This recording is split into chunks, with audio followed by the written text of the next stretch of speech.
ప్రస్తుతం మనం వర్ధన్నపేట మండల పిఎస్ఎస్ సొసైటీ పరిధిలో ఉన్నాం. సొసైటీ సిఇఓ గారు అలుగునూరి వెంకటయ్య గారు మనతో పాటు ఉన్నారు. నమస్కారం సార్. సార్, మీ సొసైటీ పరిధిలో ఎన్ని వడ్ల కొనుగోలు కేంద్రాలు ఓపెన్ చేశారు? సార్, ముందుగా మీ తెలుగు టీవీ వారికి నమస్కారం సార్. నా పేరు వెంకటయ్య, పిఎస్ఎస్ వర్ధన్నపేట సెక్రటరీ నేను. సార్, మేము పోయిన రబీలో 8 సెంటర్లు గాను మేము ఓపెన్ చేయడం జరిగింది. రాష్ట్ర ప్రభుత్వం ప్రతిష్టాత్మకంగా తీసుకున్నదిగా భావిస్తున్నాం. దానికి మా జిల్లా కలెక్టర్ కానీ, మా డిసిఓ గారు కానీ, మా DSO civil supply, DM civil supply, మా యొక్క ముఖ్యంగా మా పాలకవర్గం ముందుగా వాళ్ళకు కృతజ్ఞతలు చెప్పాలి. మా కమిటీ ద్వారా వాళ్ళకు కృతజ్ఞతలు చెబుతున్నాం. ఎందుకంటే ఇది ఒక ప్రతిష్టాత్మకమైన చర్య. ఇది ఏ ఒక్కరి కోసం కాదు, అందరి కోసం, రైతుల కోసం ఈ సేవ చేయాలంటే అందరికీ రాదు. ఆ సేవ చేసే అవకాశం మాకు వచ్చినందుకు మేము చాలా గర్వపడుతున్నాం. అది సార్, మీరు 8 సెంటర్లు ఓపెన్ చేసినారు. అవును సార్. ఈ 8 సెంటర్లలో దొడ్డు రకం వడ్లు ఎన్ని సెంటర్లు ఓపెన్ చేశారు? సన్నధాన్యాలు ఎంత? అన్ని సెంటర్లు వేసేయడం జరిగింది సార్. 8 సెంటర్లలో దొడ్డుది సన్నది రావడం జరిగింది సార్. మన 8 సెంటర్లకు వచ్చినాయి.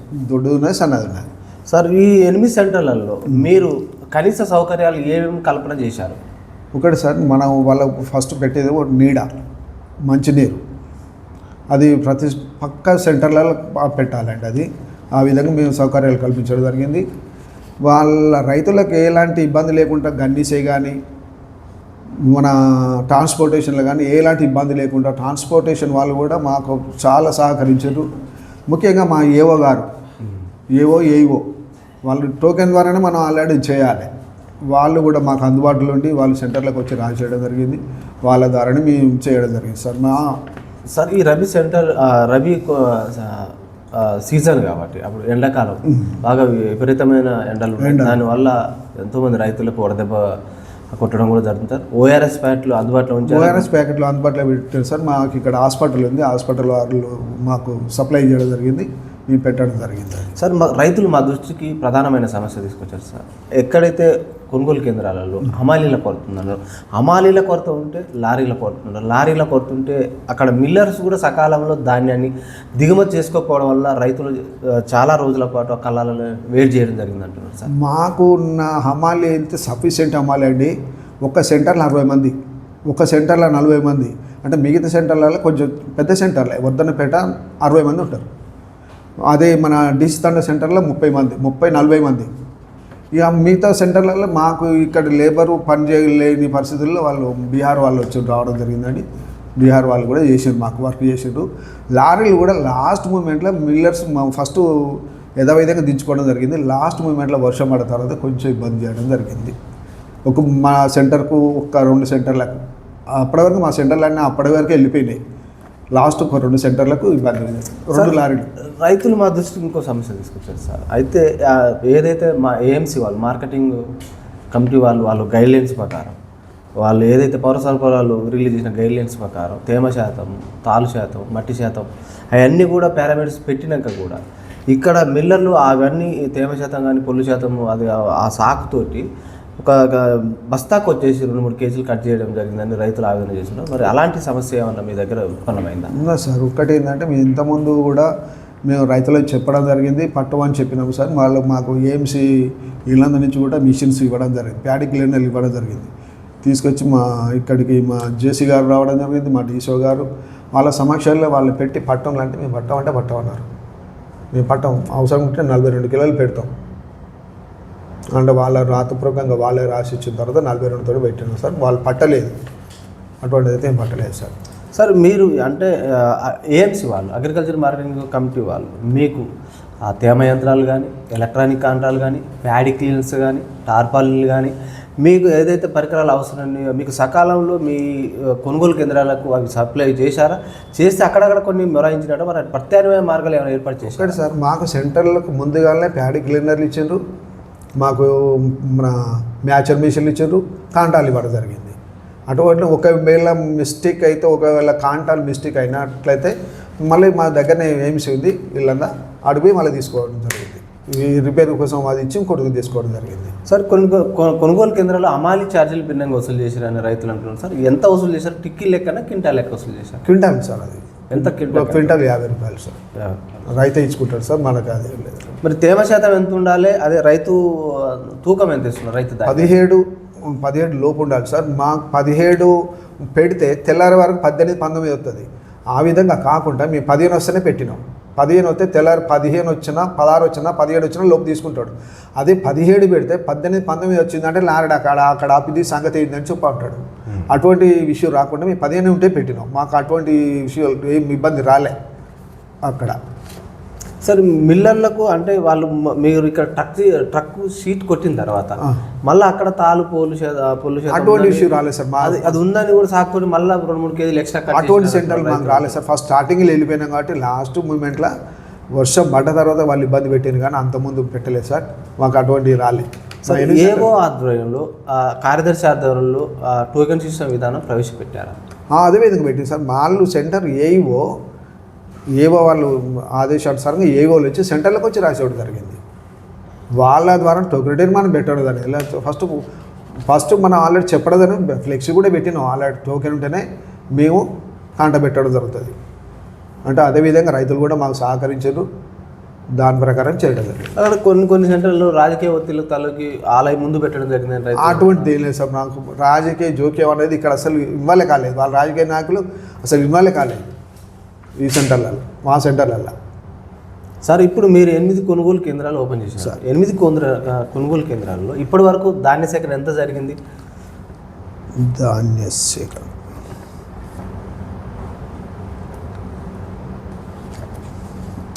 సార్ అప్రాక్సిమేట్ చెప్పండి. అప్రాక్సిమేట్ మొత్తం 8 సెంటర్లలో ఇప్పుడు ఎన్ని 40,000 బస్తాల 2 లక్షల 1,97,000 చిల్లర బస్తాలు 1,97,000 బస్తాల సేకరణ జరిగింది. సార్ ఇక్కడ మీరు దొడ్డు రకం దానిని ఏ గ్రేడు బి గ్రేడ్ విభజించడం జరిగింది. ఈ దొడ్డు రకంలో ఏ గ్రేడ్ కానీ బి గ్రేడ్కు మద్దతు ధర ఎంత? 23,20 సార్ ఈ సన్నధాన్యానికి 500 రూపాయల బోనస్ వస్తుందా సార్? అవి వస్తుంది అండి. మనకు పూర్తిగా అయితే సమాచారం లేదు. మన రైతు అకౌంట్లో పడుతుంది కాబట్టి మనకు పూర్తిగా తెలియదు అండి. అది మనకు చెప్పరాదు సార్. మీరు ఈ ధాన్యం కొనుగోలు ప్రక్రియ ముగిసిన తర్వాత రైతు ఖాతాలో ఎంత కాలం నుండి డబ్బు జమ చేస్తున్నారు? మాది ఒక 4-5 వారం రోజులు కంపల్సరీ అయిపోయినాయండి. వారం రోజులు కంపల్సరీ. 2 డేస్ కాదు కానీ వారం కంపల్సరీ. సార్ మీరు ఇప్పుడు ఈ సొసైటీ పరిధిలో ఉన్న రైతుల సభ్యతాల సంఖ్య ఎంత? నాది 5,600 అండి. 5,000. సార్ మీ పిఎస్సిఎస్ సొసైటీలో ఒక రైతు సభ్యత్వం పొందాలంటే అతనికి ఎంత భూమి కలిగి ఉండాలి? సభ్యత్వ రుసుము ఎంత చెల్లించాలి? 20 గుంటల కన్నా పైకి ఉండాలండి. 500 రూపాయలు కట్టాలండి. 500 రూపాయలు సభ్యత్వ రుసుము. సభ్యత్వ రుసుము ఎంత? 350. సార్ మీ సొసైటీ పరిధిలో రైతులు ప్రధానమైన పంట ఏమిస్తున్నారు? ఫస్ట్ వరికే ప్రాధాన్యత ఉన్నదండి. పెద్ద చెరువు కోనారెడ్డి చెరువు అనేది పెద్ద ఏరియా వర్ధనపేటది. 2,200 ఎకరాలు ఉంటుంది. అది మనకు అది పోను మిగతా వాళ్ళు కుష్కి కూడా ఆల్రెడీ మా కెనాల్ ఉంది, ఎస్ఆర్ఎస్పి కెనాల్ ఉంది. ఆ విధంగా దాని కింద కూడా ప్యాడీ ఎక్కువ చేస్తారు. ప్యాడీ కాటన్ చిల్లి. సార్ మీ సొసైటీ పరిధిలో రైతులు అంటే మీరు కొనుగోలు కేంద్రాలు సకాలంలో ఓపెన్ చేయకపోవడం వల్ల పచ్చి ధాన్యాన్ని రైతులు ఆ కళ్ళాల్లోనే దళారులు మధ్య ధరలకు అమ్ముకోవడం, లేకపోతే వాళ్ళు ఇతర రాష్ట్ర సరిహద్దులు దాటించడం, లేకపోతే అదే సెంటర్లలో మారుపేర్లతో అమ్ముకోవడం తెలిసింది సార్. మరి అలాంటి సమస్య ఏమైనా ఉత్పన్నం అయితే మీ సొసైటీ పరిధిలో ఉన్న పాలక మండలి కానీ మీ సిబ్బంది కానీ ఏమైనా చర్యలు తీసుకున్నారా? అటువంటి మాకు అవకాశాలు రాలేదండి. అటువంటి మాకు ఈ ఏరియాలో పోదండి. పచ్చిధాన్యం అనేది మాకు పోదు. ఇటు అసలు ఎవరు తీసుకోరు. మా చిన్న మిల్లులు అంటే 2 మిల్లులు ఉన్నాయి ఇక్కడ, వాళ్ళు పచ్చిధాన్యం తీసుకోరండి. మాకు అటువంటి అవకాశం రాలేదు, రైతులకు కూడా రాలేదు అది. సార్ ఈ సొసైటీ పరిధిలో రైతులు పండించే ధాన్యం నిల్వ చేసుకోవడానికి ఎన్ని గోడాంల నిర్మాణం జరిగింది? ఆ గోడామ్స్ ఎంత కెపాసిటీ మేరకు పనిచేస్తున్నాయి? అటువంటిది ఏం లేదు సార్, మేము ఏం చేయలేదు సార్. ఏం నిర్మాణం గవర్నమెంటే కానీ ఏం చేయలేదు సార్. సార్ ఈ సొసైటీ పరిధిలో ఉన్న రైతులకు 2 లక్షల రుణమాఫీ ఎంతమంది జరిగింది, ఇంకెంతమంది జరగాలి? ఒక్కసారి చెప్తే మరి లిస్ట్ అందాది ఎంత 70% అయిందా 50%? 80% 80%. ఇప్పుడు వీటి పైన మీరు ఏంటంటే మీరు ఒక CEO కాబట్టి ఇక్కడ ఏదైతే ఈ పిఎస్సిఎస్ సొసైటీ పరిధిలో ఉన్న ఏదైనా కూడా అంటే పిఎస్సిఎస్ సొసైటీ పరిధి నామ్స్ మొత్తం మీకు తెలిసి ఉండాలి. ఓకే, ఆ నామ్స్ ప్రకారమే ఈ సొసైటీ నడుస్తుంది కాబట్టి. సరే, మీరు ఈ సొసైటీ పరిధిలో ఉన్న రైతులకు రుణమాఫీ ఎంత శాతం జరిగింది? 80%. సరే, ఇంకా కానీ 20% ఉందంటారు. 20% కానీ రైతులకు ఏమైనా సమస్యలు ఉత్పన్నమైతే ఆ సమస్యలను మీ పాలక మండలిలో చర్చించి మీరు మీ అధికారుల దృష్టికి కానీ ప్రభుత్వం దృష్టికి కానీ తీసుకుపోయారా? తీసుకపోతే అవి రుణమాఫీ జరిగే అవకాశం రైతులకు ఉందా? ఒక్కటి సార్, ఇప్పుడు మా దగ్గర అప్పు ఉంది, SBIలో అప్పు ఉంది. అటువంటి వాళ్ళు చాలామంది కాలేదు. రైతులు మాకు దృష్టి తీసుకొచ్చిన 2 లక్షల లోపు ఉన్న రుణాలు కూడా కాలేదని అంటున్నారు. ఒకటి సార్, మన రైతు అనేది ఆల్రెడీ మనం వాళ్ళ ఆధార్ కార్డు తీసుకుపోయి అగ్రికల్చర్ ఆఫీసర్ వాళ్ళకి చూస్తే మా దగ్గరికి వచ్చి అంటాడు నాకు కాలేదంటాడు. ఎందుకు కాలేదని మేము మనకున్న టెక్నాలజీ ప్రకారంగా వాళ్ళకు చూస్తే అని 2 బ్యాంకులు ఉంటాడు. అప్పుడు చెప్తాను నాది ఇప్పుడు మాఫీ కావాలి కదా, అప్పుడు కాలే కదా, ఇప్పుడు కూడా ఉన్నది అప్ప అంటాడు. మా దగ్గర ఉన్నది ఓకే, కానీ అక్కడన్నది మర్చిపోయింది. ఇక ఆ విధంగా 2 బ్యాంకులకి ఒకటే వ్యవసాయ పంటకి రుణాలు ఇచ్చింది సార్. ఓకే సార్, 2 lakhs ఏవో ఉన్నాయి. 2 లక్షల లోపు ఉన్న వాళ్ళకైతే వేరుంటుంది. 2 లక్షల లోపు ఉన్నవారు మాఫీ అయింది. 2 లక్షల ఎబో ఉన్న వాళ్ళే కాలేదు. సార్, ఒక రైతు పేరు మీద భూమి ఉందనుకోండి, ఒక రైతు ఎన్ని బ్యాంకులలో లోన్ తీసుకునే అవకాశం ఉంటుంది? ప్రస్తుతానికి అయితే ఒక్కటే తీసుకోవాలండి. అంత ఒకటే తీసుకుంటాడు. మరి ఆయన 2 బ్యాంకులలో ఎట్లా ఇచ్చే అవకాశం ఉంది? తెలంగాణ మన ఆంధ్రప్రదేశ్ బుక్ ఉందండి, ఫస్ట్ దాంట్లో తీసుకున్నాడు. తర్వాత మన తెలంగాణ బుక్ వచ్చిన తర్వాత దీనిలో తీసుకున్నాడు. అవి ఉన్న తర్వాత మీరు ఎలా ఇస్తారు సార్? చార్జికేషన్ కాలేదు దాంట్లో బుక్ చార్జికేషన్ కాలేదు, ధరణిలో చూపిస్తలేదు. అది ఏ బ్యాంక్ అయినా కానీ, ఏ సొసైటీ, కార్పొరేషన్ సొసైటీలు అయినా కూడా ఒక రైతుకు రుణం ఇవ్వాలంటే అది స్వల్పకాలిక రుణం కానీ, మధ్యకాలిక రుణం కానీ, దీర్ఘకాలిక రుణం, వీళ్ళు ఈ క్లస్టర్ పరిధిలో ఉన్న బ్యాంకులలో పోయి సంతకం పెట్టించుకురా అంటారు, నోడి కంపల్సరీ అంటారు. అయినా కూడా మరి 2 బ్యాంకులలో ఎట్లా తీసుకునే అవకాశం ఉందంట? ఒక్కటి సార్, ఇప్పుడు ధరణిలో మనం ధరణి చూస్తారు సార్, ధరణి సర్టిఫికేట్లో అలాగే ధరణి లేదు, నోడి కూడా ఉన్నది, నోడి కూడా తెచ్చిండు, ప్లస్ ధరణిలో లేదు. లేనప్పుడు మన కొత్త బుక్ ఇది మన తెలంగాణ బుక్ పెట్టుకొని మన లోన్ ఇవ్వడం జరిగింది. సార్, మీ సొసైటీ పరిధిలో ఉన్న రైతులకు అంటే స్వల్పకాలిక రుణాలు కానీ, మధ్యకాలిక రుణాలు కానీ, దీర్ఘకాలిక రుణాలు ఏమేమి ఇస్తున్నారు? ఎంత మేరకు ఇస్తున్నారు? ప్రస్తుతానికి ఇప్పుడు మేము 2300 మందికి ఇచ్చడం జరిగింది సార్. 17 కోట్ల టర్నోవర్ ఉంది, 17 కోట్లు ఉంది లోనింగ్. ఏవి ఓన్లీ స్వల్పకాలిక, ఓన్లీ క్రాప్ లోన్స్ ఇవ్వడం జరిగింది సార్. దీర్ఘకాలిక అప్పులు అయితే లేదు, పాతే ఉన్నాయి, అవి అడ్డా రికవర్ చేసుకుంటాను సార్. స్వల్పకాలిక రుణాలు ఎంత అంటే ఎకరాకి ఎంత ఇస్తున్నారు? ఎంత రేట్ ఆఫ్ ఇంట్రెస్ట్? ఎంత రేట్ ఆఫ్ ఇంట్రెస్ట్ 7%. అలా మనం 60-50 ఇస్తామండి. సార్, రైతు ఇన్ టైంలో కడితే అతనికి ఏమైనా బెనిఫిట్స్ వస్తాయా? 3% రావాలి సార్. అది సెంట్రల్ నుంచి వచ్చే రిబేట్ అందుతుంది? సెంట్రల్ నుంచి వచ్చేది అందుతుంది, మధ్యలో వస్తుంది, ఈ మధ్య కాలంలో వస్తుంది. అది వాళ్ళ అకౌంట్కు క్రెడిట్ జరుగుతుంది. లాంగ్ టర్మ్ లోన్ ఎందుకు ఇస్తలేరు సార్? ఎందుకంటే పాడి పరిశ్రమ తగ్గిపోతుంది, పశుపోషణ తగ్గిపోతుంది. రైతులను పాడి పరిశ్రమ, పశుపోషణ వైపు పెంపొందించడానికి గొర్రెలు కానీ, బర్రెలు కానీ, మేకలు కానీ, ఇది పౌల్ట్రీ కోళ్ళ పెంపకానికి ఎందుకు మీరు ప్రోత్సాహకంగా? బ్యాంక్ కింద బ్యాంక్ ఉందండి, కింద బ్యాంక్ ఇస్తుంది కాబట్టి మాకు ఇవ్వడానికి ఛాయిస్ లేదు. ఇప్పుడు మీకు ఇవ్వడానికి కింద బ్యాంక్ ఉంది అంటే మీ పాలక మండలి నిర్ణయం తీసుకుని ఇచ్చే అవకాశం తీసుకుంటే ఒకవేళ కనుక మనకు ఎడాప్షన్ నుంచి పర్మిషన్ వస్తే మేము కూడా ఇవ్వడానికి సిద్ధం. అటువంటిది సార్, మీ సొసైటీ పరిధిలో ఉన్న రైతులకు సంవత్సరానికి వాళ్ళకు అవగాహన సదస్సులు నిర్వహించడానికి అంటే ఖరీఫ్ సీజన్లో కానీ, రబీ సీజన్లో కానీ విత్తనాలు కానీ, ఎరువులు కానీ, సబ్సిడీ రుణాలు కానీ, సబ్సిడీ ఇంకేమన్నా పరికరాలు కానీ అందించడానికి మీరు మీ సొసైటీ పరిధిలో ఉన్న రైతులకు అవగాహన కల్పించడంతో పాటు చైతన్యం తీసుకురావడానికి మీరు సంవత్సరానికి ఎన్ని మీటింగ్లు నిర్వహిస్తున్నారు? మా కమిటీ మీటింగ్లు 4 ఉంటాయండి. జనరల్ బాడీలు 2 ఉంటాయి. రైతులకు చెప్పే విధంగా మనం చెప్పడం జరుగుతుంది. మన సబ్సిడీ పరికరాలు అయితే మేము ఇచ్చేది కాదు సార్, అది గవర్నమెంట్ ఇచ్చేది, అగ్రికల్చర్ డిపార్ట్మెంట్ సార్ మనం ఇచ్చేది కాదు సార్. అది మీ సొసైటీ పరిధిలో టార్పాలిన్ కూడా మీరే ఇస్తున్నారంట కదా? టార్పాలిన్ మా సంఘం ద్వారా ఇప్పుడు మనకు ఇచ్చిందండి. వాళ్ళు ఏఎంసీ నుంచి ఇచ్చారు. ఏఎంసీ ఇచ్చితే మేము తీసుకున్నాం, మేము కూడా ఇవ్వడం జరిగింది. ఇక్కడ ఈ పరిధిలో ఉన్న రైతులకు పంట మార్పిడి విషయంలో ఏమైనా అవగాహన కల్పిస్తున్నారా? చెప్పడం జరిగింది సార్. ఒకసారి మరి ఇప్పుడు రైతు భరోసా మీద ఒకసారి మీటింగ్ పెట్టడం జరిగింది, మా ఆఫీసులో పెట్టడం జరిగింది. పెద్ద మొత్తంలో ఎమ్మెల్యే గారు, మా గౌరవ ఎమ్మెల్యే గారు నాగరాజు గారు ఆధ్వర్యంలో, డీసీబీ చైర్మన్ రవీంద్రరావు, అలాగే మా చైర్మన్ మా కమిటీ ద్వారా పెట్టడం జరిగింది, కింది బిల్డింగ్లో పెట్టడం జరిగింది, పెద్ద మొత్తంలో రావడం జరిగింది.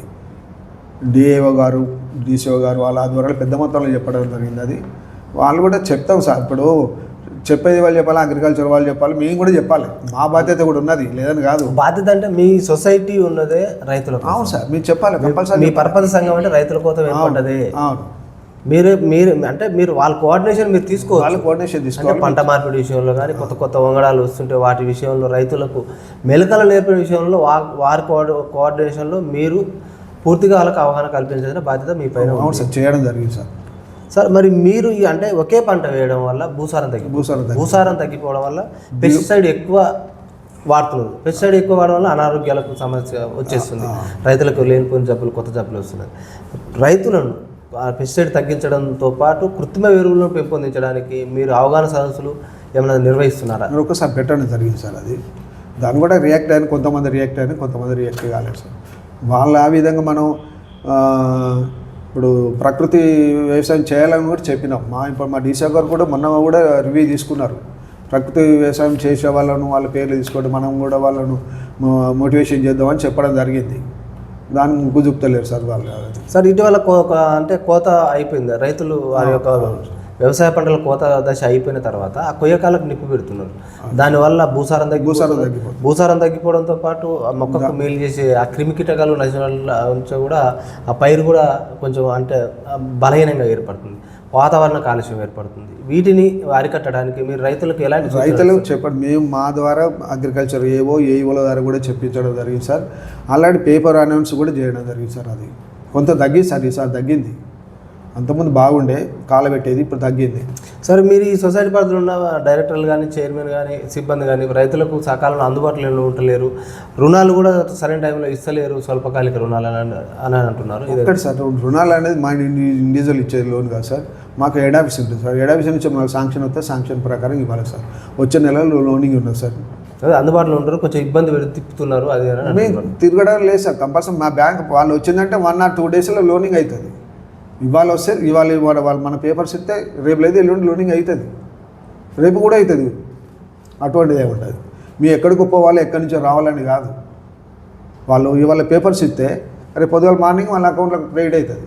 సరే, ఇప్పుడు రైతులకు నకిలీ విత్తనాలు శాపంగా మారిపోయింది. ఆ నకిలీ విత్తనాలు అరికట్టడంలో మీ పరపతి సంఘం ఏ విధంగా నియంత్రణ చేస్తుంది? మీరు చెప్పడం జరిగింది సార్. ఒక్కటి సార్, మేము కూడా తీసుకొచ్చాం సార్. TS seed పట్టుకొచ్చినాం. ఒకసారి మేము ఫెయిల్యూర్ అయినాం.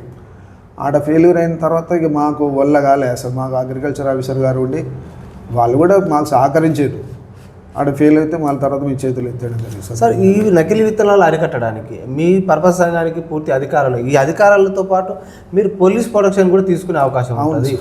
మీరు 6 కోఆర్డినేషన్లో రైతులకు ఏదైతే నకిలీ విత్తనాలు అరికట్టడంలో కానీ, నకిలీ విత్తనాలు ఎవరైతే మూటాలు ఉంటాయో దళారి మూటాలు, వాటిని పట్టించి వాళ్ళు జైలు పంపే అవకాశం ఉంది. మీరు వాటిపై ఎలాంటి నియంత్రణ, ఇప్పుడు ఎలాంటి చర్యలు చేపడుతుంది సొసైటీ? ఇప్పుడు ప్రస్తుతానికైతే అగ్రికల్చర్ ఆఫీసర్ గారు మేమైతే ఇంక్లూడ్ కలిసి పనిచేస్తున్నామండి. అటువంటి మా ఏరియాలో అయితే ప్రస్తుతానికి అయితే రాలేదు సార్ అటువంటిది. సార్, మరి రైతులు ఇప్పుడు ఖరీఫ్ సీజన్ స్టార్ట్ అయింది. రైతులకు అంటే భూసారం పెంచడానికి మీరు జిలుగు కానీ, ఇంకా పచ్చిరొడ్డు అంటే జిలుగే, ఇంకా ఏమేమో వాళ్ళకు వ్యవసాయం ఇంకా ఆధునిక పద్ధతిలో ఇంకా వెళ్ళడానికి మరలడానికి మీరు ఏమేమి ప్రోత్సాహకాలు, ఏమేమి సబ్సిడీ విత్తనాలు అందిస్తుంది సొసైటీ? మేము ప్రస్తుతానికైతే సీడ్ చేస్తలేము సార్. ఇంత ఉన్న మా విలేజ్లో ఇక్కడనే 2 సెంటర్లు ఉన్నాయి. మా అన్నదాతను ఆగ్రోస్ ఉన్నాయి, వాళ్ళే ఇవ్వడం జరిగింది. మీరేమి ఇస్తారు? మేము ఇవ్వలేదు సార్. మరి రైతులు మీరు డిమాండ్ చేస్తలేరా? మేము మీ జనరల్ బాడీ మీటింగ్లో, జీబీ మీటింగ్లలో ఏ సార్ వీటి గురించి సీడ్ చెప్పడం జరిగింది సార్. వచ్చేసారి చేస్తారు, కంపల్సరీ చేస్తాం. అది అంటే ఇంతకుముందు ఇచ్చేదా? ఇంతకుముందు ఇచ్చినాం సార్. మరి మధ్యలో ఎందుకు ఆపడానికి కారణం? ఆపడానికి ఒకసారి సీడ్ ఫెయిల్యూర్ అయింది, అందుకోసం ఆగినామండి. అది ఫెయిల్యూర్ అంటే మీరు ఇప్పుడు అంటే మీకైతే అర్థం జరిగిందా? మధ్యలో ఎవరైనా మధ్యలో జరిగింది అక్కడ టీఎస్ జరిగింది. మరి వీటిని రెక్టిఫై చేసుకుని పార్లమెంట్లో ఏం చర్చ జరగలేదు? జరిగింది. ఇక్కడ మాకు గొడవలు అయినాయి, ఇక్కడ రైతులకు మాకు గొడవలు అయినాయి.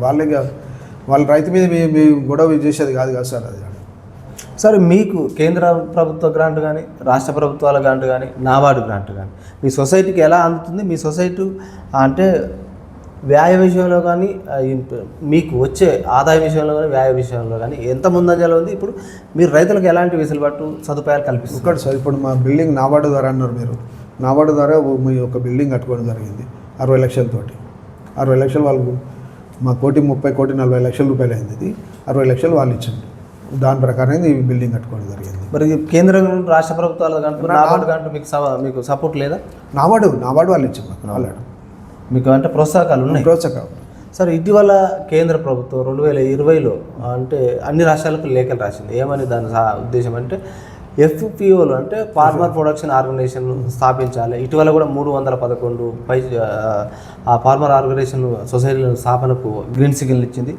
అయితే మీ సొసైటీ పరిధిలో అంటే గతంలో ఉన్న రాష్ట్రాలు స్పందించి ఆ లేకపోయినాయి. ఇప్పుడు ఏమైనా మీ సొసైటీ వల్ల FPOలకు ఏమైనా విస్తరించే అవకాశం ఉందా?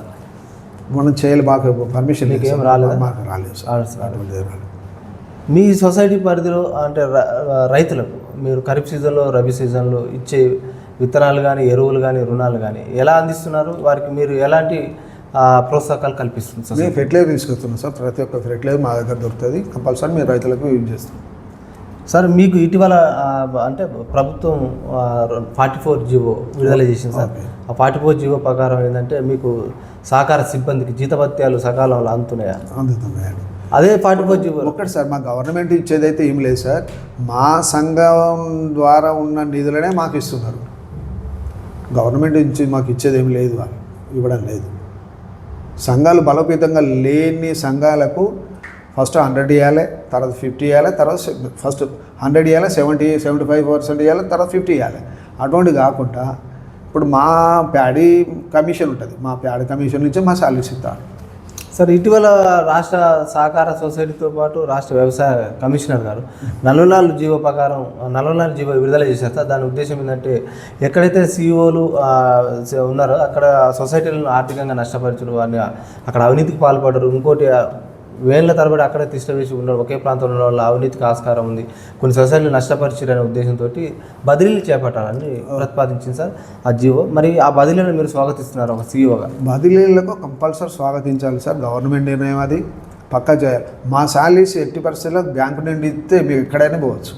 మా గ్రాట్యుటీ ఏదైతే ఉందో బ్యాంకు నుంచి ఇస్తే ఎక్కడికైనా పోతాం, ఎక్కడైనా పని చేయడం సిద్ధం. అటువంటి కాక మాకు సంఘాలకు మా సంఘ నిధుల నుండి మా అమౌంటే మాకు ఇస్తాను తప్ప బ్యాంకు నుంచి ఇచ్చేది కాదు. బ్యాంకు నుంచి ఇంకా ఇచ్చినట్టయితే మేము ఎక్కడికంటే అక్కడ పోయి పని చేయడానికి సిద్ధం. ఒకటి సార్, నేను వచ్చినప్పుడు 2 కోట్ల లాసులు ఉన్నది సంఘం. ఇప్పుడు తీసుకొచ్చి 2 కోట్లు కాదు, 2 కోట్లు కావాలి మొత్తం కంప్లీట్ చేసిన రైతుల సహకారంతో మా యొక్క కమిటీ ద్వారా రెన్యువల్సే కానీ క్యాష్ కలెక్షన్ చేసి మేమైతే నష్టపరిచింది లేదు. అప్పుడు 80 లక్షలు పెట్టి మేము బిల్డింగ్ కట్టుకున్నాం. 60 లక్షలు పెట్టి వాళ్ళు నాబార్డు వాళ్ళు ఇచ్చేది. మా సంఘం అయితే నష్టంలో లేదు. మీ సంఘం లాభాలు ఉన్నాయి సార్. మరి మీ సొసైటీ పరిధిలో ఉన్న సహకార సిబ్బందికి కానీ రైతులకు కానీ డైరెక్టర్లు కానీ చైర్మన్ వైస్ చైర్మన్ అందుబాటులో ఉంటున్నారా? వీరు మీకు ఎలాంటి కోఆర్డినేషన్? వాళ్ళ సహకారంతో సార్, మా కమిటీ సహకారంతో కంపల్సరీ ఏమైనా చర్చకు వచ్చిందంటే కంపల్సరీ ఇది చేయాలంటే కంపల్సరీ మాకు తెలియకపోతే మా DCV చైర్మన్ రవీంద్రరావు గారు టాస్క్ అప్ చైర్మన్ వారి యొక్క సహకారంతో కంపల్సరీ చేస్తాం. ఆయనకు మా ఎమ్మెల్యే గారి సహకారంతో కూడా వారు కూడా మాకు సహకరించారు. మన మీటింగ్ రాండి సార్ అంటే ఆల్రెడీ వచ్చి మన రైతు భరోసా మీద ఇదే బిల్డింగ్లో మీటింగ్ పెట్టడం జరిగింది. మరి మీ సొసైటీకి అంటే ఇంకా కేంద్ర రాష్ట్ర ప్రభుత్వాలతో పాటు నాబార్డు నుంచి ఇంకా ఎలాంటి ప్రోత్సాహకాలు అందాలని మీరు ఒక CEO చెప్తారు? ఇప్పుడు మీరు ఇంతకుముందు అన్నారు సార్, ఇప్పుడు ఏది రైతు నిల్వ చేసుకునే గోడౌన్స్ కావాలి, రైతులకు పక్కా కావాలి. అది అటువంటి ఉంటే బాగుంటుంది సార్. రైతులు ఇంకో ప్రధానమైన డిమాండ్ చేశారు, ఆ పనికార పథకం ఉంది కదా, దాన్ని పనికార పథకాన్ని వ్యవసాయానికి అనుసంధానం చేయాలంటున్నారు. అది చాలా బాగుంటుంది సార్. అది ఇప్పుడు పనిహార పథకంగా ఉంటే రైతులకు గంగ చేస్తే చాలా 100% సక్సెస్ఫుల్ అవుతుంది సార్. మీరు ఫైనల్గా మరి మీ రైతులకు మీరు ఏమేమి అందిస్తున్నారు? మీరు ఖరీఫ్ సీజన్లో రబీ సీజన్లో మీరు ఇచ్చే అంటే రుణాలు ఎరువులతో పాటు ఇంకా ఎలాంటి వాళ్ళకు అవగాహన సదస్సులు నిర్వహిస్తుంది సొసైటీ? ఒక్కటి సార్, ప్రకృతి మా DCO గారి ఆదేశానుసారంగా ప్రకృతి సేద్యం చేయాలని మొన్న మా మీటింగ్లో చెప్పడం జరిగింది సార్. వాటిని కూడా కొన్ని విలేజ్లు సెలెక్ట్ చేయాలి మా కమిటీ ద్వారా అని చెప్పింది సార్ మొన్న 2-3 డేస్ బ్యాక్. దాన్ని కూడా మా వాళ్ళు చెప్పడం జరిగింది. వాళ్ళు కూడా ప్రకృతి సేద్యం అంటే ఎవరు ముందుకు రావడం లేదు సార్. దిగుబడి తక్కువ అవుతుంది. ఇప్పుడు మనం ఈ మొన్నటిదాకా మందులు వాడి ఉన్నాం.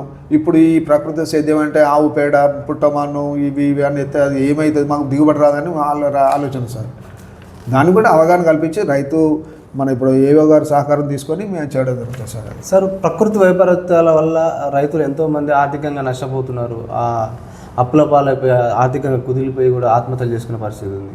వాళ్ళకి ప్రకృతి వైపరీత్యాలు కేంద్రం నుంచి అందించే ఇన్పుట్ సబ్సిడీ కానీ ఇన్సూరెన్స్, పంటలకు ఇన్సూరెన్స్ విషయంలో కానీ వాళ్ళకు రైతు బీమా లాంటి పథకాలు పెట్టాలి. మీరు సొసైటీ ఎలాంటి వాళ్ళకి అవగాహన కల్పిస్తుంది, చైతన్యం తెస్తుంది రైతులకు? ఒక్కటి సార్, రైతు బీమా అంటే మేము అలా క్రాప్ లోన్ ఇచ్చినాం, ప్రతి ఒక్క రైతుకు రైతు బీమా చేయడం జరిగింది సార్.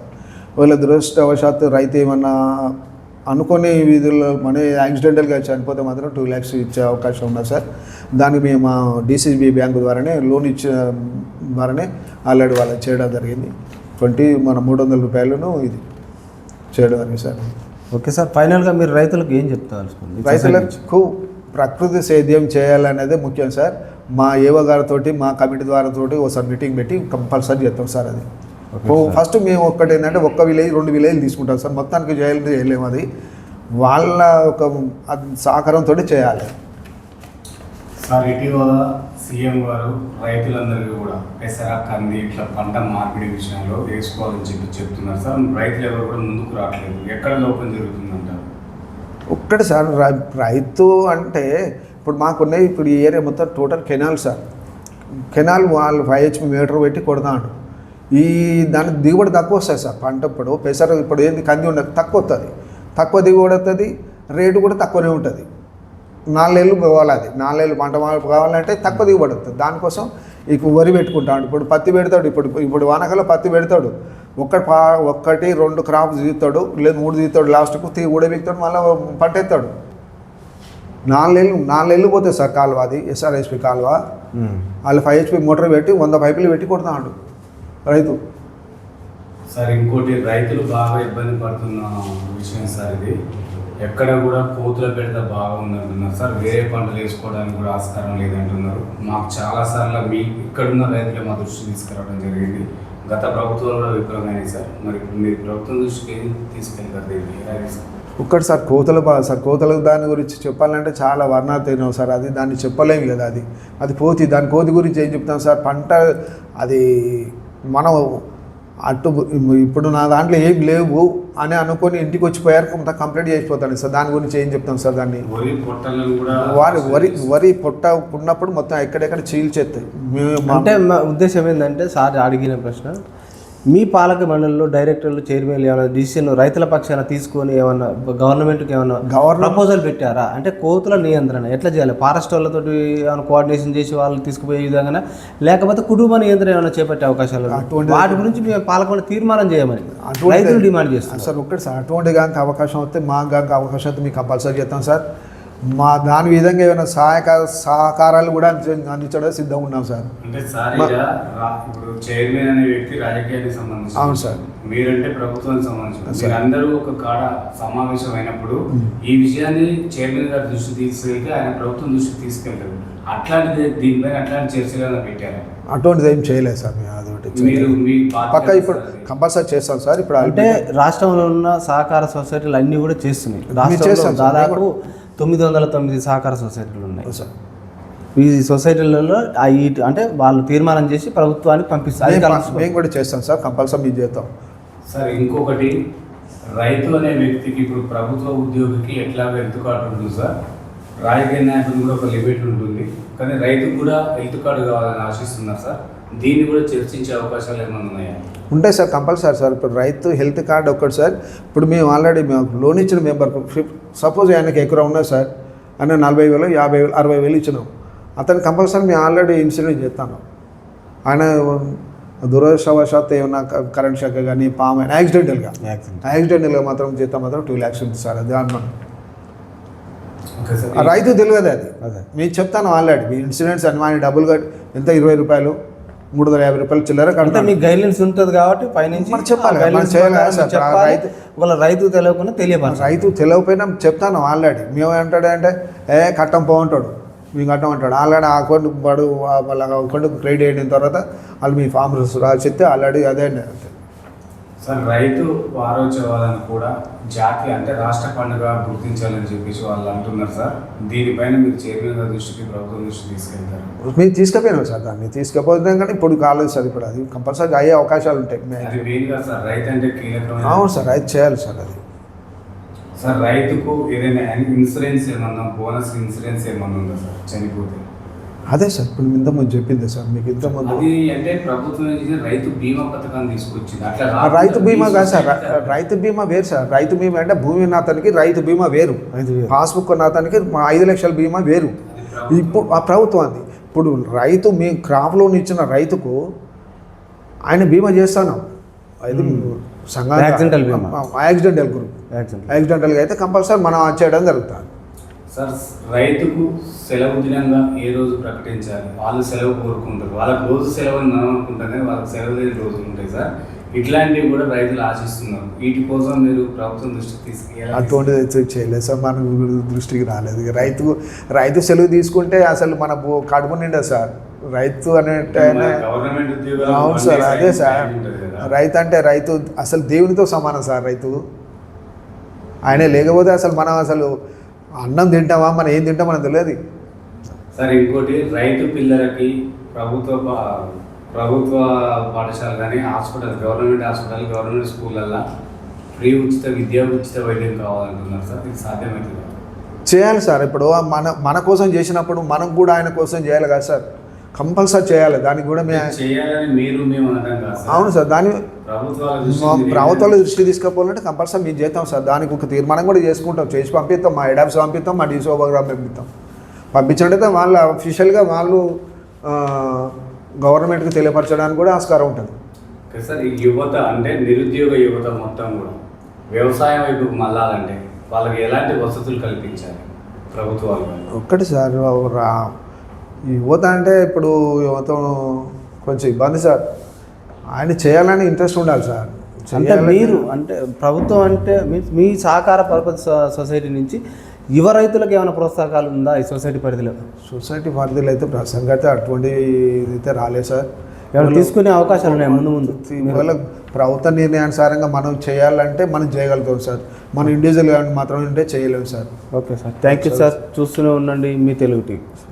సార్ నమస్తే సార్.